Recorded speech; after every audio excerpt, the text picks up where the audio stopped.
kepercayaannya. Saya kembali diberikan tugas menyampaikan firman Tuhan pada petang hari. Bapak Ibu jemaat Tuhan yang kasih Tuhan, saya mengajak Bapak Ibu untuk membuka Injil Matius. Kita akan membaca Injil Matius pasal 9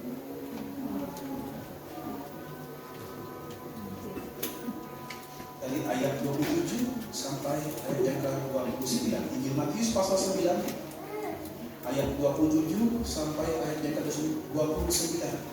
Tidak keberatan Bapak Ibu bangkit berdiri kembali kita baca bersama-sama. Injil Matius pasal 9 kita baca dari ayat 27 sampai ayat yang ke-29 bersama-sama.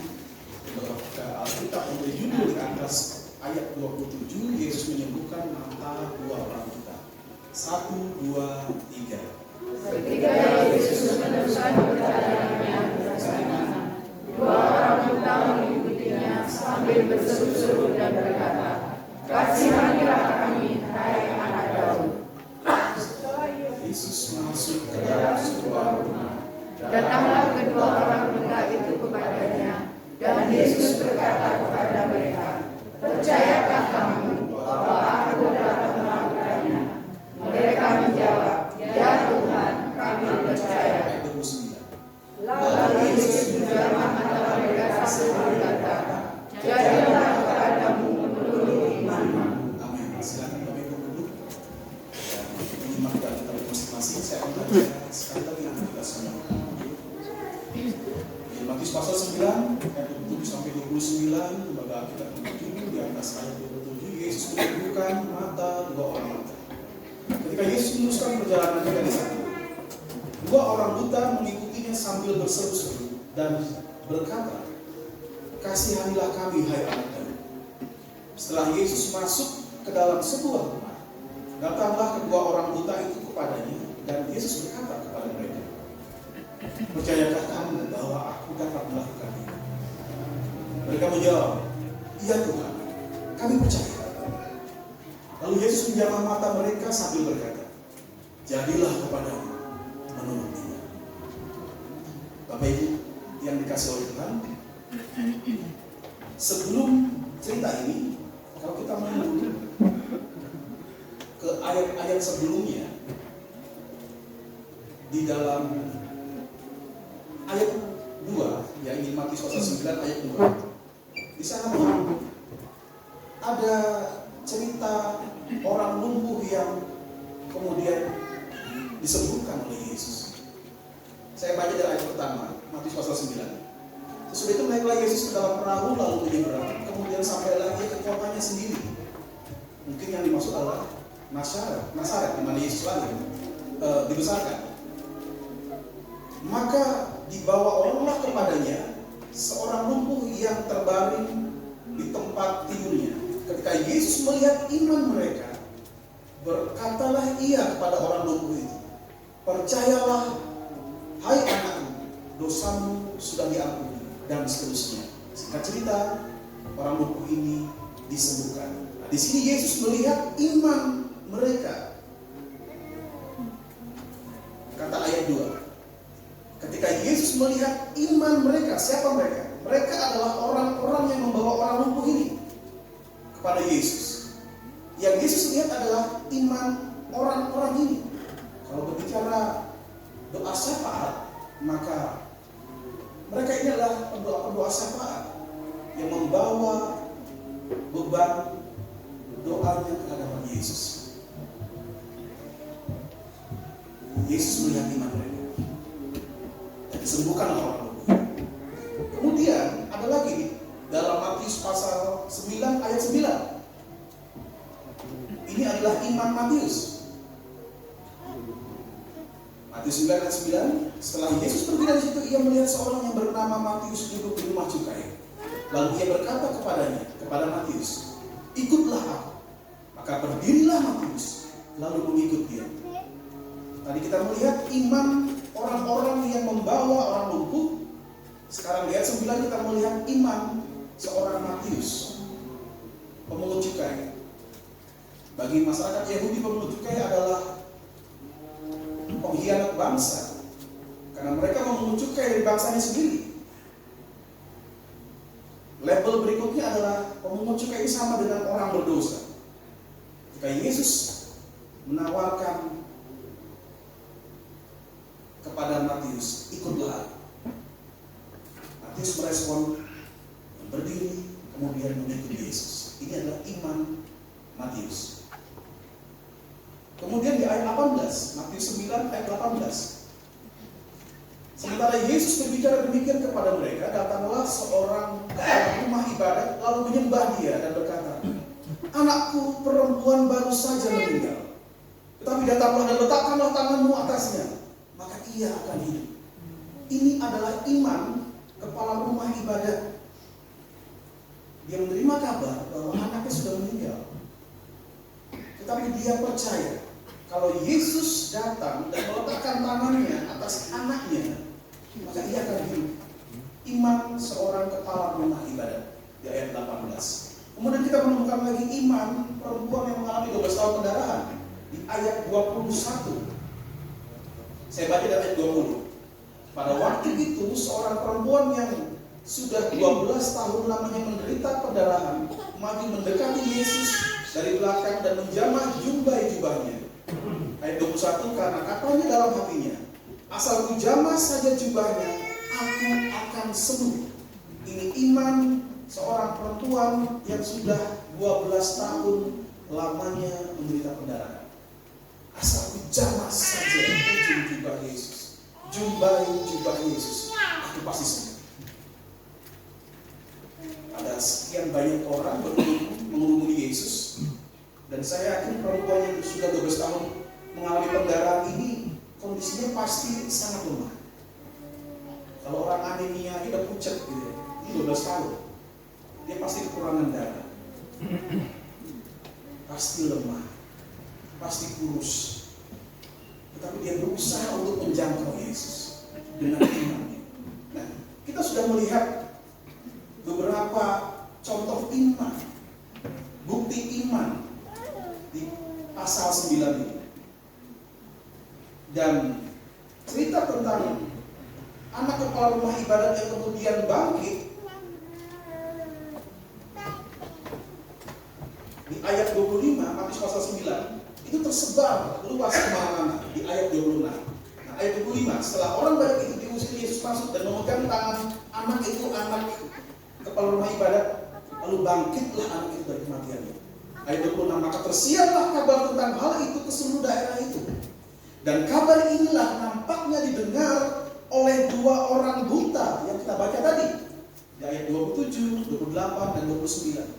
Kabar inilah yang kemudian direspon oleh kedua orang buta yang kemudian ketika Yesus dalam perjalanannya mereka mengikuti Yesus, mereka berseru-seru meminta belas kasihan Yesus. Mereka tidak melihat secara jasmani, mereka hanya mendengar kabar tentang Yesus, bagaimana Yesus menyembuhkan, bagaimana Yesus menjamah, bagaimana Yesus membangkitkan orang dari kematian. Ini melahirkan iman di hati mereka. Firman Tuhan berkata iman timbul dari mendengar firman Kristus. Dan saya yakin berita tentang Yesus ini juga memunculkan iman kedua orang buta ini. Yesus berkata kepada mereka, setelah usaha mereka dari sepanjang jalan, kemudian Yesus masuk ke dalam rumah dan mereka masih saja mengejar Yesus. Yesus berkata kepada mereka, percayakah kamu bahwa aku dapat melakukannya? Iya Tuhan, kami percaya. Dan di ayat 29, Yesus berkata, jadilah kepadanya menurut iman. Bapak Ibu, ini Yesus katakan kepada 2 orang buta ini. Apakah Bapak Ibu rindu kalau kalimat yang sama Tuhan katakan kepada kita semua? Jadilah kepadamu menurut iman. Ada amin Bapak Ibu? Jadilah padamu menurut iman. Bapak Ibu yang dikasih oleh Tuhan, apa itu iman? Menurut Ibrani 11 ayat 1, iman adalah dasar dari segala sesuatu yang kita harapkan dan bukti dari segala sesuatu yang tidak kita lihat. Kalau iman adalah dasar atau fondasi, maka pengharapan adalah bangunan yang dibangun di atasnya. Itu artinya pengharapan tidak bisa berdiri teguh, kokoh, tegak tanpa dasar iman. Apakah iman orang percaya? Apakah iman seorang Kristen? Iman orang Kristen adalah percaya kepada Allah di dalam Yesus Kristus, bahwa oleh pencurahan darah Yesus Kristus dosanya telah diampuni. Sebentar lagi kita akan merayakan kelahiran Yesus Kristus sebagai jalan Tuhan untuk mengerjakan karya keselamatan untuk umat manusia. Nah, Bapak Ibu yang dikasihi oleh Tuhan, itulah iman orang Kristen. Percaya kepada Allah di dalam Yesus Kristus, bahwa oleh pencurahan darah Yesus dosa-dosanya sudah diampuni. Beberapa waktu ke belakang, kalau Bapak Ibu aktif menggunakan media sosial, khususnya yang rohani-rohani gitu ya, itu pernah viral ada seorang hamba Tuhan yang kemudian menjadi kontroversi, seolah-olah dia memisahkan pribadi Allah Bapa dengan Yesus Kristus. Kutipannya kurang lebih begini: Juru Selamat sejati itu adalah Allah Bapa. Yesus Kristus bukan Juru Selamat. Wah, ini menggemparkan dunia maya waktu itu ya. Ada yang menyanggah dan sebagainya. Saya melihat bahwa hamba Tuhan ini coba melihat satu sisi tentang keilahian Allah Bapa. Tetapi apa yang dia sampaikan ini justru memunculkan kontroversi dan kebingungan atau kekacauan iman gitu ya. Seolah-olah Allah Bapa dan Yesus Kristus adalah dua pribadi yang berbeda. Yang mengatakan lagi bahwa Allah Bapa lah yang menjadi kingmakernya keselamatan, kalau begitu ya. Yesus hanya melakukan atau melaksanakan keselamatan itu. Jadi Yesus bukan juru selamat gitu ya. Nah, kalau kita melihat surat Petrus di dalam 1 Petrus 1 ayat 3, saya baca begini ya, Bapak Ibu bisa menyimaknya. 1 Petrus 1 ayat 3. Terpujilah Allah dan Bapa Tuhan kita Yesus Kristus, yang karena rahmat-Nya yang besar telah melahirkan kita kembali oleh kebangkitan Yesus Kristus dari antara orang mati kepada suatu hidup yang penuh pengharapan. Nah, kalau Bapak Ibu perhatikan kalimatnya, terpujilah Allah dan Bapa Tuhan kita Yesus Kristus. Sepertinya ada dua pribadi di sana. Allah dan Bapa Tuhan kita Yesus Kristus. Sebenarnya kalimatnya tidak membingungkan, hanya saja pengkalimatannya memang harus dicerna lebih jauh. Nah, kata Tuhan di sana, kalau dalam bahasa Inggris itu menggunakan kata Lord, L-O-R-D, sama artinya dengan Tuhan. Diterjemahkan dari kata kurios. Kalau dalam bahasa Jawa itu juragan. Jadi kurios ini adalah majikan yang punya atau tuan tanah yang mempunyai hamba-hamba. Yesus adalah majikan kita dan kita ini adalah hamba-hambanya. Ada amin Bapak Ibu? Jadi Tuhan di sini adalah kurios atau majikan atau juragan gitu ya. Atau tuan, lebih mudahnya begitu dipahami. Terpujilah Allah dan Bapa Tuhan kita, majikan kita Yesus Kristus. Jadi surat Petrus ini sebenarnya ingin menunjukkan hierarki, bukan membedakan pribadi Allah dengan Yesus Kristus. Suatu ketika ada seorang presbiter atau uskup atau penatua jemaat yang bernama Arius. Arius ini mengajarkan bahwa Yesus itu adalah putra Allah, maka Yesus itu adalah ciptaan. Karena Yesus adalah ciptaan, dilahirkan ke dunia, maka Yesus kedudukannya itu lebih rendah dari Allah. Nah, ajaran ini disebut Arianisme yang kemudian berkembang oleh karena Arius ini. Untuk merespon itu, gereja mengadakan konsili di Nicea tahun 325 Masehi. Dan formulanya adalah bahwa Allah Bapa, Yesus Kristus dan Roh Kudus itu adalah satu hakikat, namun satu pribadi. Satu pribadi, satu hakikat yang tampil dalam tiga pribadi maksud saya. Allah itu di dalam dirinya ada dua unsur, yaitu logos dan pneuma. Di dalam diri Allah ada unsur pikiran dan roh. Pikiran itulah logos. Kalau di dalam Yohanes pasal 1 dikatakan begini. Injil Yohanes pasal 1, pada mulanya adalah firman, pada mulanya adalah logos. Firman itu bersama-sama dengan Allah, dan firman itu adalah Allah. Logos itu bersama-sama dengan Allah, dan logos itu adalah Allah. Di dalam diri Allah ada pikiran Allah, di dalam diri Allah ada roh Allah. Jadi tiga hal ini tidak terpisah, satu oknum. Bisa mengerti Bapak Ibu? Sama seperti halnya saya, Arios, di dalam saya ada pikiran, di dalam saya pun ada roh. Namun tetap satu, seorang Arios. Begitu pula dengan Allah. Allah Bapa, Yesus Kristus, dan Roh Kudus adalah satu. Nah, inilah iman kita orang percaya. Walaupun beberapa waktu yang lalu sempat heboh di dunia maya, kita belajar iman Kristen kita, bahwa Allah Bapa, Yesus Kristus, dan Roh Kudus adalah satu hakikat yang tampil dalam tiga pribadi. Iman adalah bukti dari segala sesuatu yang tidak kita lihat. Kita tidak pernah melihat Allah, atau bahkan secara kasat mata kita pernah berjumpa dengan Dia, hidup sejaman dengan Dia, namun kita percaya bahwa Dia adalah Allah, Dia adalah Tuhan. Ya, bersyukur kalau kita ada berkat bisa jalan-jalan ke Yerusalem jalan. Bagi perang Gaza dengan Israel, memperebutkan jalur Gaza, yang Palestina dengan Israel. Bapak Ibu yang dikasih oleh Tuhan, kita percaya dari apa? Berita Injil. Berita Injil inilah yang memunculkan iman. Kita nggak pernah ketemu Yesus, tapi kita memperingati kelahirannya. Kenapa? Itulah percaya, itulah iman. Kemudian iman menjadi dasar pengharapan. Apa pengharapan orang percaya? Pengharapan orang percaya adalah keselamatan dan hidup kekal. Setelah kita hidup di dunia ini, menjalani perjalanan hidup kita, menjalani perjalanan iman kita, sampai kita pada titik habis usia kita, kemana kita? Kalau Tuhan belum datang, kita akan beristirahat di mana? Di Firdaus. Firdaus itu apa? Firdaus itu adalah tempat di mana roh orang-orang benar tinggal. Belum surga, nanti surga lagi.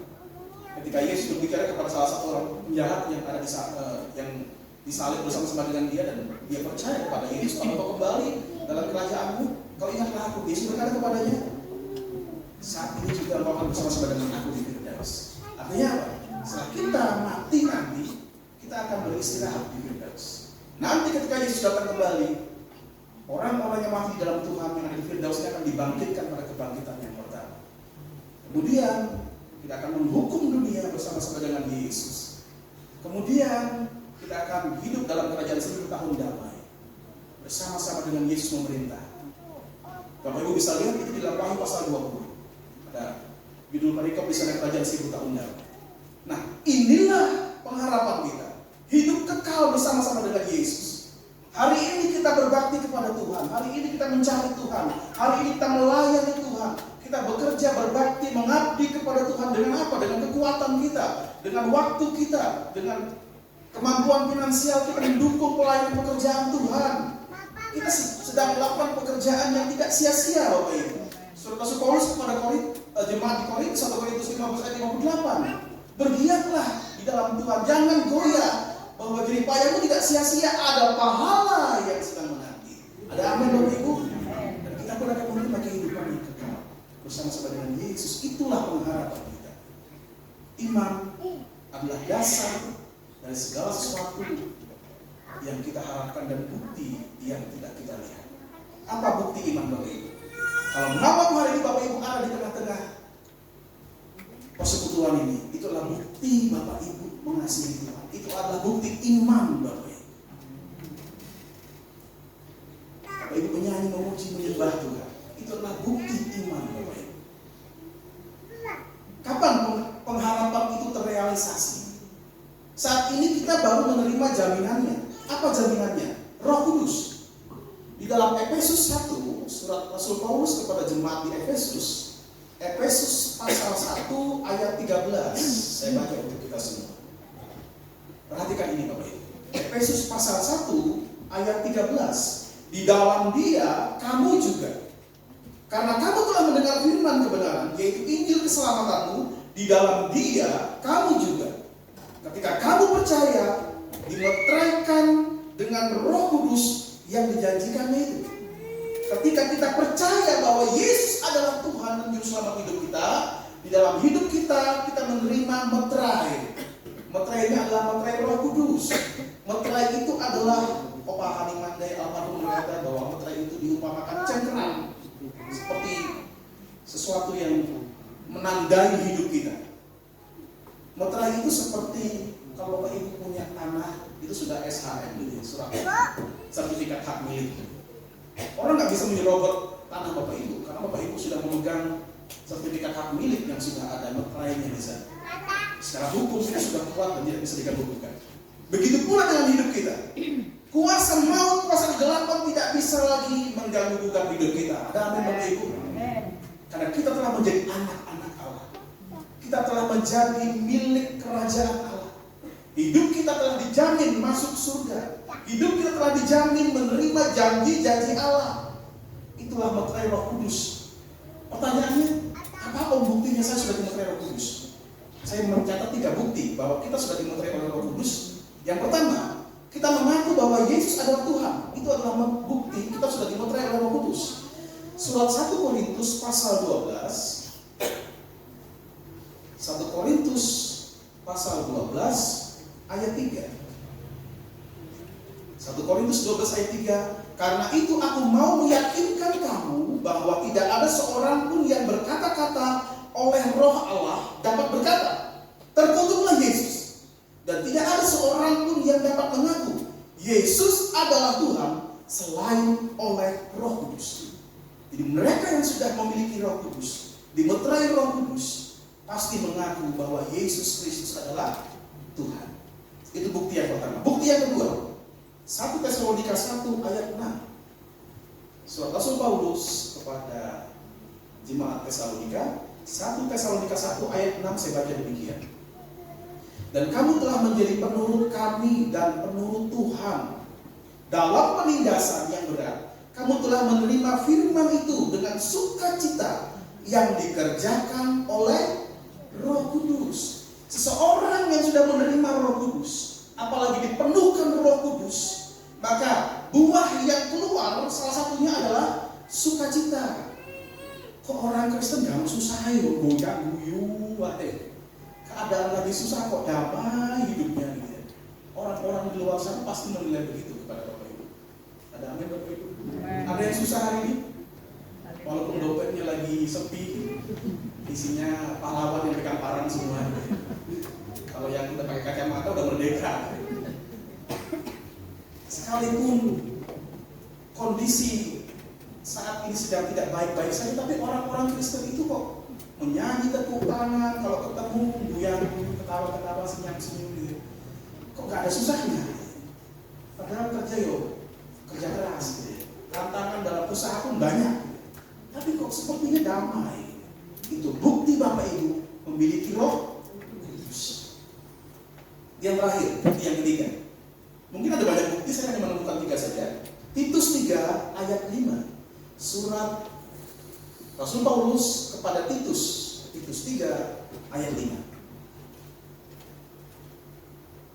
Titus 3 ayat 5, saya baca untuk Bapak Ibu sekalian. Pada waktu itu Dia akan menyelamatkan kita, bukan karena perbuatan baik yang telah kita lakukan, tetapi karena rahmat-Nya oleh pemandian kelahiran kembali dan oleh pembaharuan yang dikerjakan oleh Roh Kudus. Seseorang yang sudah menerima Yesus, percaya Yesus, dimeterai Roh Kudus, maka dalam hidupnya setiap hari akan mengalami pembaruan.